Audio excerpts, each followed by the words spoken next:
Well, we can't really figure out this Nashville Predators team, can we? They rebound with a big win over the Calgary Flames. Not a fluke win either. We'll talk about the statement made by the Predators last night. Plus, Matt Duchene gets to the 40-goal mark. First Pred to do so, and the first time he's done that in his career. Had a great moment in the post-game press conference when talking about that moment. And also, Western Conference Wednesday. What are some things, either player or team-wise, we are surprised about from now till the start of the season? What shocked us? Get into that today on Locked On Predators. You're Locked On Predators, your daily podcast on the Nashville Predators. Part of the Locked On Podcast Network, your team every day.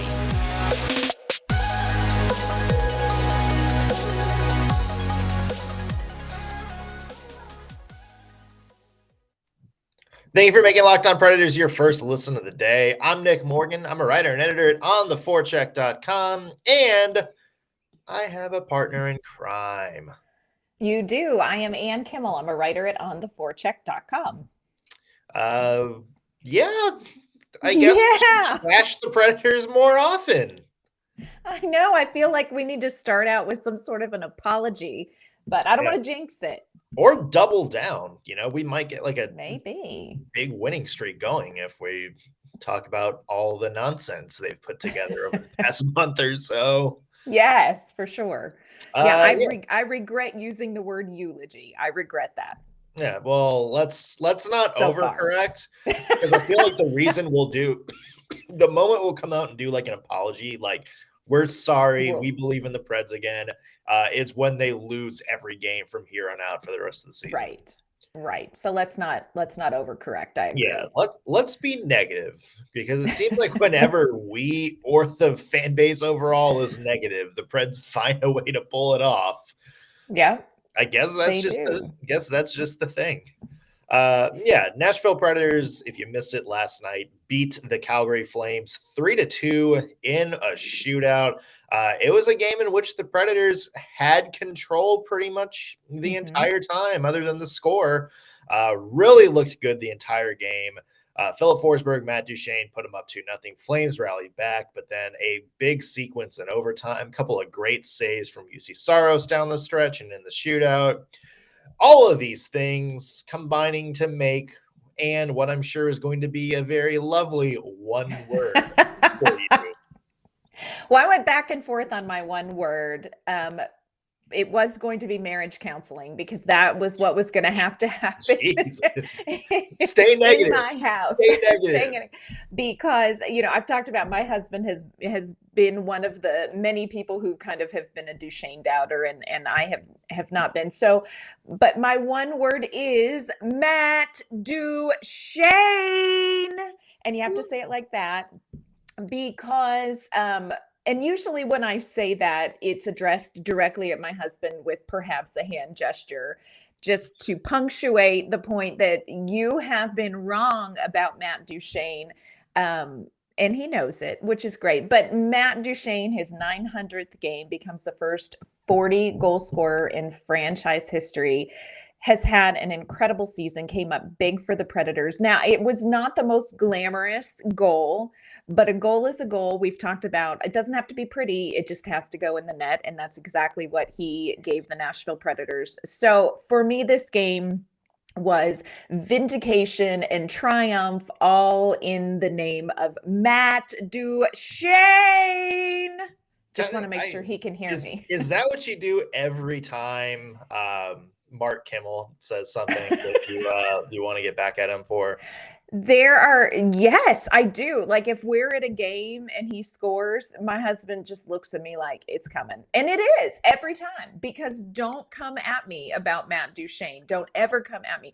And like I said, there's usually hand gesture that, is followed by like reholstering the fingers. Like it's a whole thing. It's a production. I can't imagine why he wouldn't answer his phone at 3 a.m. when you're stranded in Latvia. Yeah, I don't understand why he's not taking my calls. Yeah. One word for me, it's not anything fancy. It's not Uh-huh. some giant backstory, although I could have had a couple of good motifs. It's just a word that we used yesterday, and that Mm-hmm. is statement.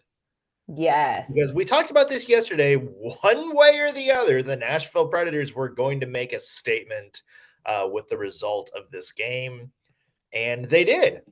And it was a Mm-hmm. positive statement. Yes. We said, look, the Nashville Predators' backs are officially against the wall. When we went into the show yesterday, we said, you know what? The Predators do have a habit of when they're kind of embarrassed like that, Mm-hmm. of coming out and playing a really strong game against a strong opponent. And it came true. And what did we Yes. say? We said that the first period really was going to kind of determine whether the Preds were, maybe had learned some things and had really like got their heads on straight after that St. Louis loss, or whether they were in a rut and, were kind of thrown in the towel for this season. They came out great. They They came did. out of the gate really strong. They played really clean. Later in the game, I think there was maybe some stretches in which there's some sloppiness, some Mm-hmm. giveaways and stuff like that. But it was minor compared to some past games. For sure. They came out really strong. They were sharp all night. They limited their mistakes, which I think is a big thing because I think that has been an Mm-hmm. Achilles heel for the Preds, is just kind of, giving the game away themselves. And they stayed focused the entire night. And I think once Calgary battled back from 2-0 to make it 2-2, I think a lot of people were kind of waiting to see how the Preds responded, Mm-hmm. because I know, we saw it happen in St. Louis. They gave up 2 goals and then 3 goals and then 4 goals, and it kind of spiraled from there. So we kind of thought, oh, were they going to, was this going to be a mental toughness moment, or was this going to be a moment in which they, sort of fold again? And the fact that they battled back and kept this game in tow made a Mm-hmm. statement. If this is It the did. Nashville Predators that are going to be in the postseason, then once again, like we said through this entire time, when the Predators are on, they're a Stanley Cup threat. They can make some noise in the postseason, and we saw that kind of hockey that it's going to take to do that last night.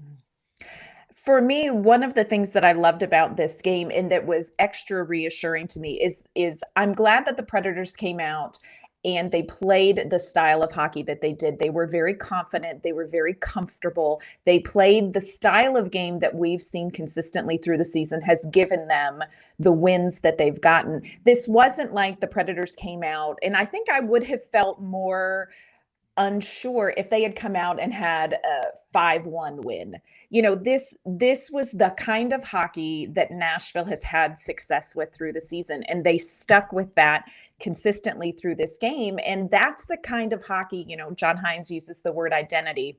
That's the style of hockey, the identity of hockey that always seems to give Nashville the best chance to win. Nashville isn't going to probably play a game where they come out 8-3 like the St. Louis Blues did, but they went in this game and they corrected the mistakes that they had made, and they stuck to what they have had success with. And it was very reassuring to see them get back to what we know they do well. And it wasn't an outlier game with ridiculous offensive production and UC Saros standing on his head. This was a solid game played the way that we've seen Nashville be successful. And like you said, this is the way they're going to have to play if they want to be successful in the postseason. This is the team that you want to see in the postseason. Yeah, although we should say UC Saros did have some really key saves down the yes, stretch. for John sure. Hynes made a comment. Let's get to John Hynes. He said something about the team's mental toughness coming off of that St. Louis loss that I want to hit on. I think there's been times this year, we didn't play very well against St. Louis. But I can tell you that there was disappointment after the game from everyone that can control what the next thing is going to happen, which is the coaches and players. And we come back and, okay, here's the areas that need to be better. There's no overreaction. There's a focus. There's a togetherness. And it's that resiliency that matters. And it's not overreacting to good situations or bad situations. It's staying with the process, and I think that's just part of what we've tried to ingrain, and it gets tested. It's good at times, and other times it's not. In the middle of the St. Louis game in the second period, it wasn't very good, but we were able to regroup and respond to that, and I think it's a continued work in progress, but it is a requirement to win. Yeah, you heard him say it. It's a requirement to win. And, that's kind of the big thing, is because every NHL team, it doesn't matter if you're the Tampa Bay Lightning, Colorado Avalanche, or if you're the Arizona Coyotes, you're going to go through stretches during the season where you do something dumb. Yes. You have an embarrassing loss. Something like the Preds had against St. Louis. It's how you respond to that. And the Predators responded to that last night. Yes, they did. And I love that John Hynes keeps coming back to this, because I think this is one of his greatest contributions to this team. He's good at developing talent. He's good at surrounding himself with a good coaching staff. But what this team really needed was a mental reset when John Hynes came in. And he's really building that mental component into the DNA of this team. And like you said, you have to have that in this league. This is an 82 game season. Nobody is going to go 82-0. At some point, every single team is going to need to do that mental reset. And I think Nashville, before John Hynes, was stuck and not able to kind of get over that. And the resiliency that he talks about is something that this team has, and it's something that this team will need if they make it into the postseason, because this is not going to be an easy postseason. We're still waiting to make sure that they get in, but they're going to need that resiliency. And it's something that I think John Hynes does not get enough credit for. And you might be playing the Calgary Flames. There you go. All of their games this year have been an absolute banger. And of course, we have one more before the postseason. So there's a very strong chance that these two are going to get a lot of good looks at each other until a possible playoff postseason. So it's going to be interesting, to say the least. Yes. It is. And chippy. It was getting a little chippy. I can't wait to see the next game. It's going to be highly emotional. Welcome to 7 games of Milan Lucic, Nashville. Yeah. There's a vibe. Yeah, there is a vibe there. I want to go back to talk about Matt Duchene, because, of course, he scored his 40th goal, the first Predator to ever do so. It was also the first time in his career he's topped that mark, and he had what I would describe as a pretty emotional response in his post-game press conference. So we're going to listen to that clip. First, I want to mention today's show brought to you by our friends at HelloFresh. I've talked about this many times before. With HelloFresh, you get farm fresh, pre-portioned ingredients and seasonal recipes delivered right to your doorstep. It helps you skip the trips to the grocery store and make home cooking easy, fun, and affordable. That's why HelloFresh is America's #1 meal kit. I'm not just telling you this because, I am getting paid by them too. I am an actual, outside of this podcast, outside of my hosting duties, a loyal HelloFresh customer. I get the fit and wholesome recipes every week. They send me 3 meals that are low calorie, carb conscious, whatever I need for that week. Cleanup is easy. It's a breeze. All recipes only take me about 20 to 30 minutes a week to make. And when I'm done, I only have a couple of pots and pans to clean up, and I have wonderful meals for the entire week. You got stuff like beef tenderloin and cheese fondue, miso sesame shrimp, bacon ramen, anything for your taste. They have plenty of options each week to choose from. Vegetarian options, fit options, whatever fits your diet, they got something for you. Try it yourself. Go to HelloFresh.com, sign up.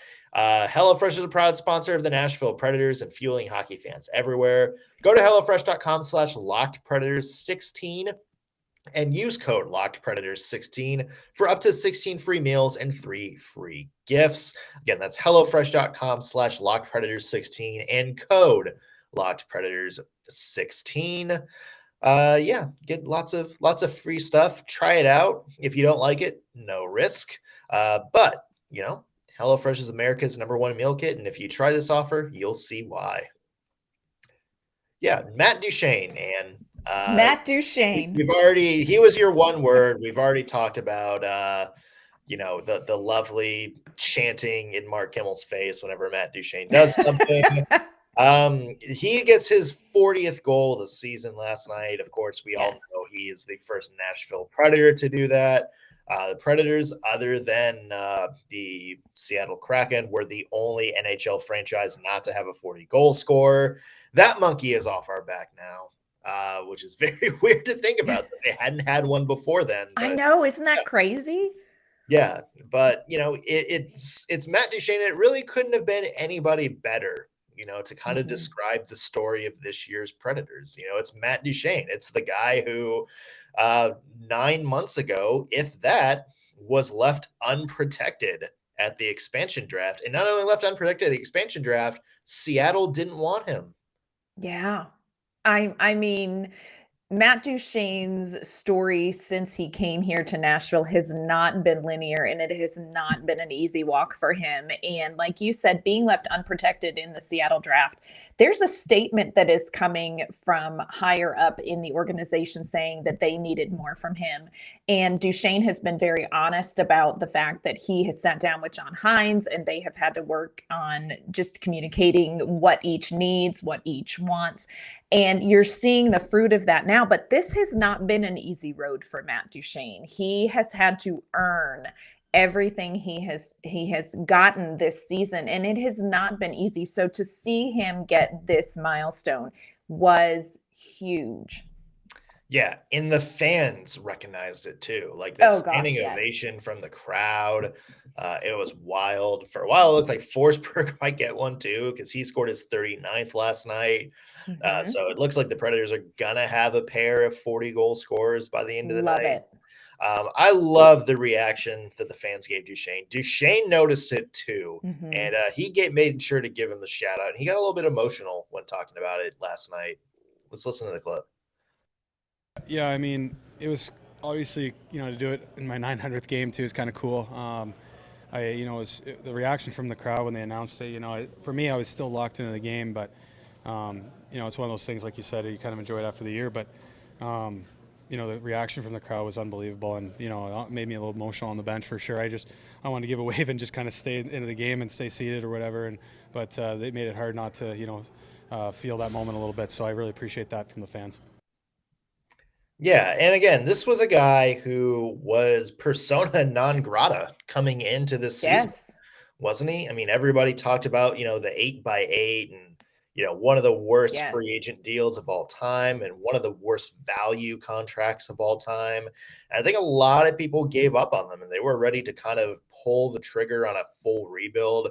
Matt Duchene was kind of the embodiment of everything that had gone wrong personnel-wise for the Preds.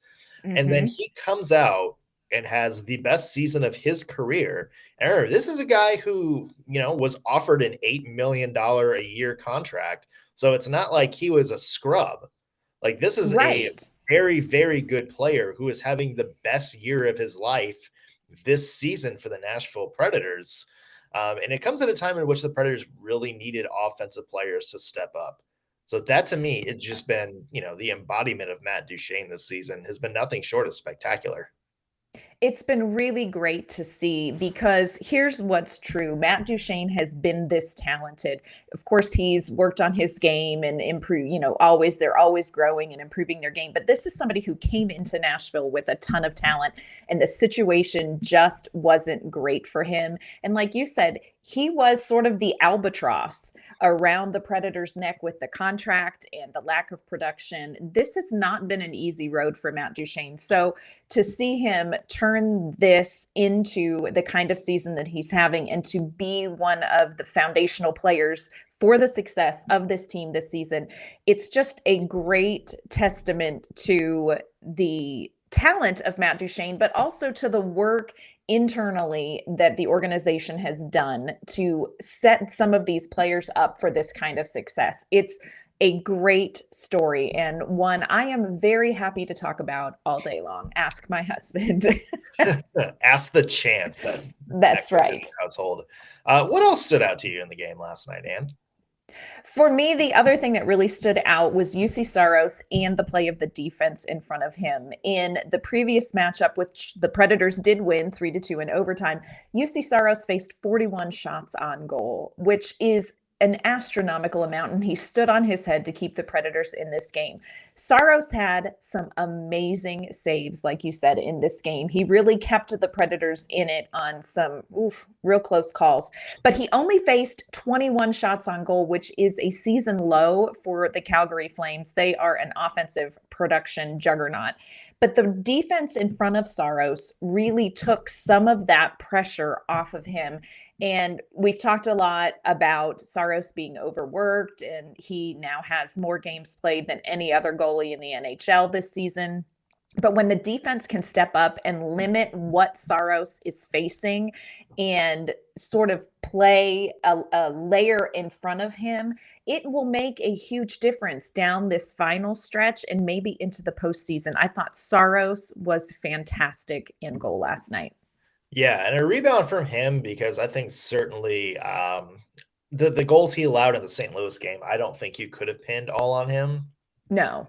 But still, when you get pulled, you want to come out and have a really solid game the next night.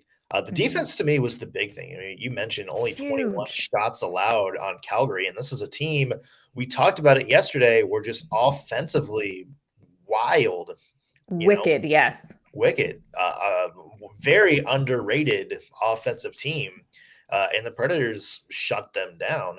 And to be fair, I think offensively for the Preds, they probably could have had a few more goals. And I think we have to shout out Atlanta Gladiators legend Dan Vladar for coming in and playing in great with Jacob Markstrom taking the second night of the back-to-back off. And I think he made a lot of really good saves. He did down the stretch too. So, I mean, we talked about this going to the shootout. And, Mikael Granlund, we haven't even talked about Granlund's overtime winner yet. Amazing. Hit on that in 1 second. But the fact that, the Predators easily could have won this game 4-2, 5-2, instead of, squeaking it out in a shootout for sure. Yeah, this was a great goaltending game. This was a great defensive game. And now I have heard some people say, well, it's, Calgary is coming off a back-to-back. It's end of the season fatigue. And I think that really is a factor for all of the teams at this point. This is a grind. I mean, this is Nashville's third game in 4 days. Yeah, this is a grind. But I really do feel like Nashville played well. I don't necessarily think that the Calgary Flames gave this game up. So just all the way around, defensively, offensively, goaltending, the Predators played such a complete game. And if they can do this, I feel like this is the team that we've talked about. They could play almost any of the top teams in the league and be competitive when they play like this. Where do you rate Granlund's shootout winner? Oh my gosh, so beautiful. I almost cried. Yeah, just brilliant. That's sort of like tense up, waiting for like the shot, and then just kind of like nudging it past. Yeah, total clinch up Legolas moment for the goaltender. But and just he was so calm and confident, so great. And what I loved most about the ending of this game is that after Saros stopped Tyler Toffoli's shot, you saw Saros really express excitement. And he's, those fins, they keep it close to the vest. But you could tell that Saros was really thrilled with this. This was a great game. And Mikael Granlund, he's just clutch. Yeah. The more from the Western Conference coming up in a little bit, including a look at where the Preds stand playoff-wise right now. We'll get to that in just a second. First, want to let you know this episode's brought to you by our friends at Built Bar. Built Bar is a product that both Nick and I use every day. And if you are somebody that wants to make just a little change and make maybe a better habit in your day, you need to look at Built Bars. Instead of reaching for your candy bar, go for a Built Bar. Built Bars are fantastic. They taste terrific, and that's not something you can always say about a protein bar. They also have something called Built Bar Puffs. They are a protein-infused marshmallow treat. It's not just a protein bar. It really is like having a dessert. They're covered in 100% real chocolate, just like all of the Built Bars.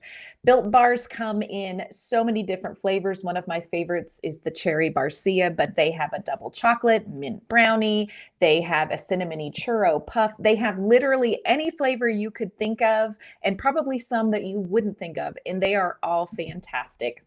If you go to built.com, you can scroll down, you can look at the macros and see for yourself just how good these Built Bars are for you. Most Built Bars contain 130 calories. They have 4 grams of sugar, only 4 net carbs, but they are packed with 17 grams of protein.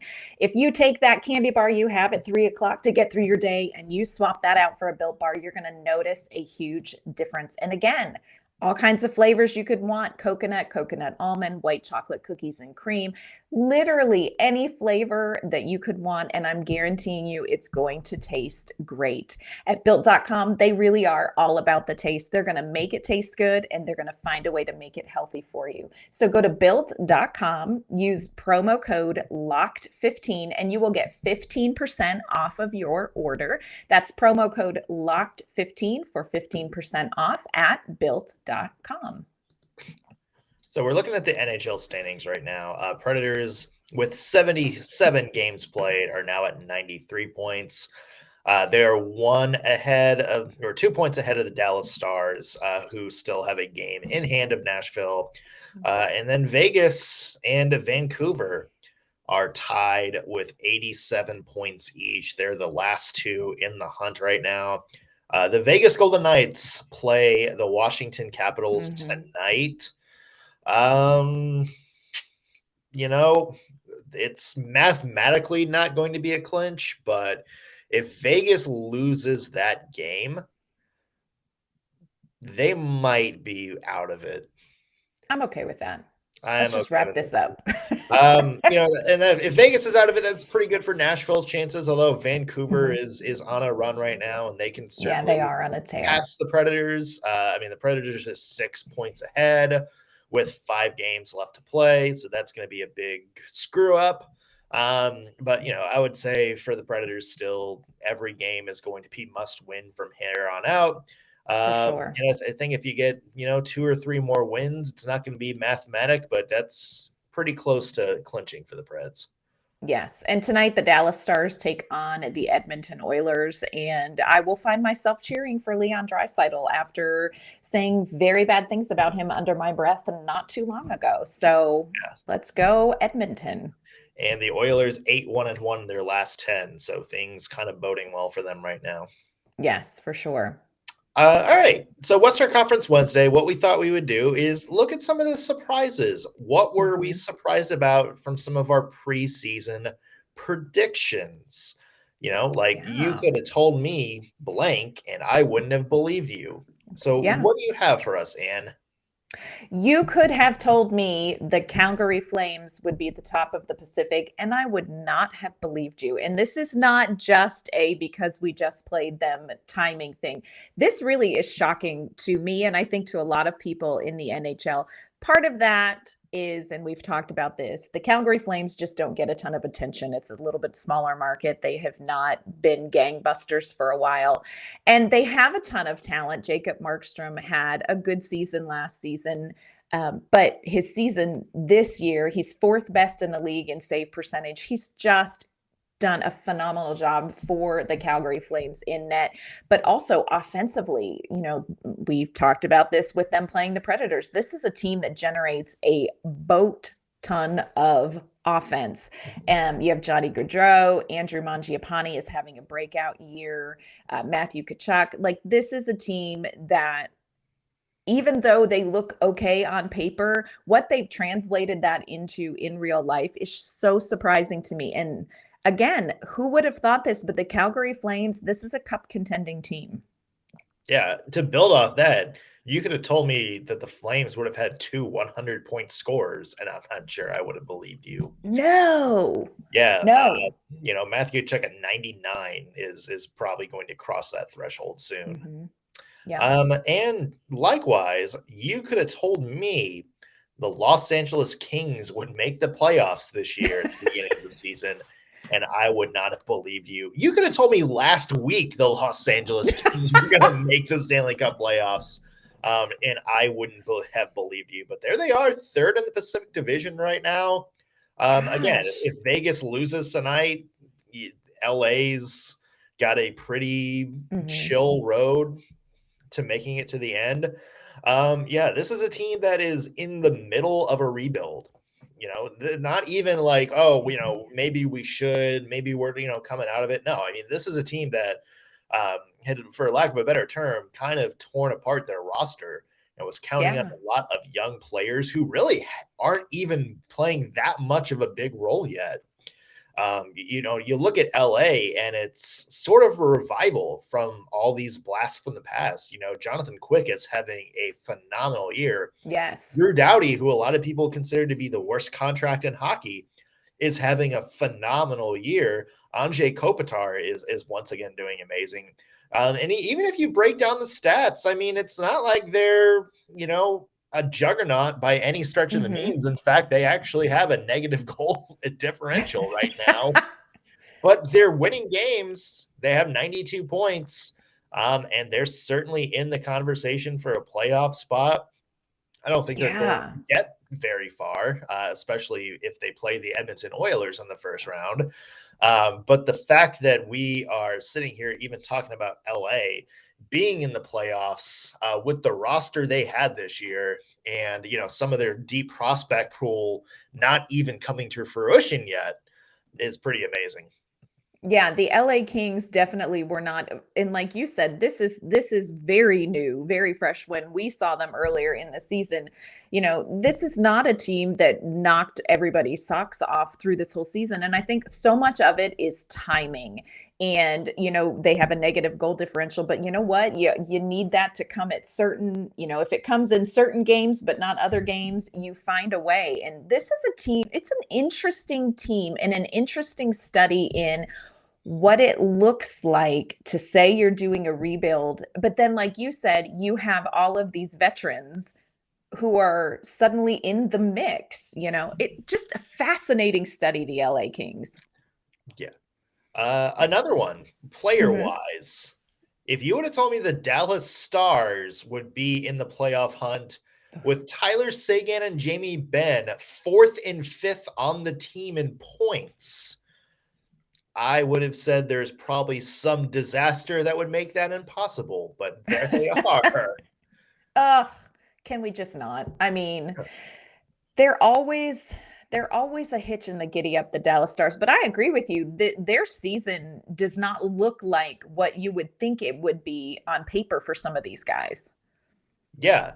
Tyler Seguin, 46 points in 75 games. Jamie Benn, 46 points in 76 games. You look at that. I mean, considering the success of the Dallas Stars the past couple of years, and you break it down and you see like, oh, wow, like that top line really carried this team. So when you look at that and you see like such low point outputs for Seguin and Benn, you're like, okay, there must be something going wrong. But then you look up right above them, and Joe Pavelski is playing some of the best hockey of his life, despite being 53 years old. Jason Robertson, a rookie last year, is suddenly kind of becoming every bit a superstar. I mean, he looks phenomenal. And then Rupe Hintz, he was kind of just like the spare guy, the grinder. 34 goals this season. So the Stars are getting some new faces helping them in a season in which a lot of their mainstays have struggled. Well, and my last one, I will say, has to do with familiar names too. And if you had told me at the beginning of the season that the Seattle Kraken would struggle as much as they have, I would not have believed you. When you look at the roster that this team put together, and part of this, curse you, Vegas, you have sort of you've sort of messed with the universe's presentation of a new team. But, you had Jordan Eberle, Morgan Geekie, Yanni Gord, you had Callie Yarncroke, Jared McCall. I mean, you had Chris Drager and Philip Grubauer in goal. Like, you look at this roster at the beginning of the season and you're thinking, oh my gosh, this could be a whole thing. And they're 25, 44, and 6. Bless Seattle's heart. They just never got it going this season. And come trade deadline, they kind of dispersed some of what they had gathered, and they're going to have to do it the hard way. Do you think that it was just the fact that, like, our expectations were high because of Vegas? Or do you see a significant drop down in how this team was constructed? What's interesting to me is I would love to take a closer study, because one of the things that Seattle said going into this is they were going to build their team from the defense out. And we've talked with our counterpart, Erica Ayala, who is Locked On Kraken host. And this was a big focus. And their defense just has not been good. Terrible. So it's, I mean, to start out and say, this is going to be the focal point. This is where we're going to start. This is where we're going to invest so much of our energy. And then to have it be just abysmal-ish. It's a fascinating study. And I do think that Vegas has skewed perspective on new teams and seasons, but this was way worse than what I had anticipated based on their roster talent. And look, they executed so many other things really well with this new team that I just assumed kind of the play on the ice would follow, and it didn't. Yeah, I mean, I think Grubauer being absolutely awful.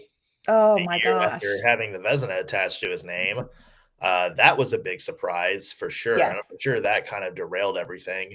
The thing with Vegas is I remember always hearing, about, they sort of, didn't really do much in the expansion draft. You heard them say, oh, well, we didn't get the kind of trades that, Vegas got, but you still passed on a lot of people. Like, they passed on Matt Duchene. They passed on Matt Duchene, Ryan Johansson, either one that would have been a pretty decent expansion 1C. Vladimir Tarasenko was out there. Can you believe? Yeah. Yeah. I mean, and you see, like, even like a team like, with like Columbus, they picked a guy like not even a lot of Columbus fans had ever heard of. When they had like a lot of sort of decent like third, fourth line guys in the mix. And I think it's just, I get wanting to be cautious, and certainly when you have Matty Beniers as your number one center now, the perspective is going to be changing a little bit. It's going to be a much more fun product to watch. But, I feel like there is an opportunity there for Ron Francis and his staff to, make an immediate impact, but also save room and help build towards the future. And I think they just didn't really take that. Now, they want to build for the draft. They have like 30 draft picks over the next 3 years or something like that. So they're going to get a lot of prospects. Maybe it's going to be more of a slow burn. But yeah, I think there is maybe, if you wanted to be a little bit more high impact this year, you could have done that while also still keeping yourself in a good spot down the road. Yeah, this was a rough one to watch, and it looked like it had more potential than what was delivered. So I'm kind of surprised by the Seattle Kraken. Still think they have the best uniforms in the league. Yeah, and they have 2 wins over Nashville. So, oh my gosh, we didn't necessarily have to go there. Well, fans are never going to live that one down. No. So the Predators have a couple of days off. Pretty much needed at this point. Yes. They got a back-to-back this weekend, first against the Lightning, then against the Wild. Tomorrow we'll look ahead to those games and also kind of look back at this season so far. So that's coming up on tomorrow's show. Until then, Ann, where can the fine people find your work online? You can find my work at ontheforecheck.com, and you can find me on Twitter at ANK_Mama on Ice. I'm Nick Morgan. You can find me at ontheforecheck.com as well. Also, be sure to follow the show on Twitter at LO_Preds. Predators. I'm sorry. If you're watching this on YouTube, be sure to like the video, share it, subscribe, leave a comment. Helps other people find this content. That's going to do it for us today on Locked On Predators podcast. Thank you for making us your first listen of the day. We will be back tomorrow.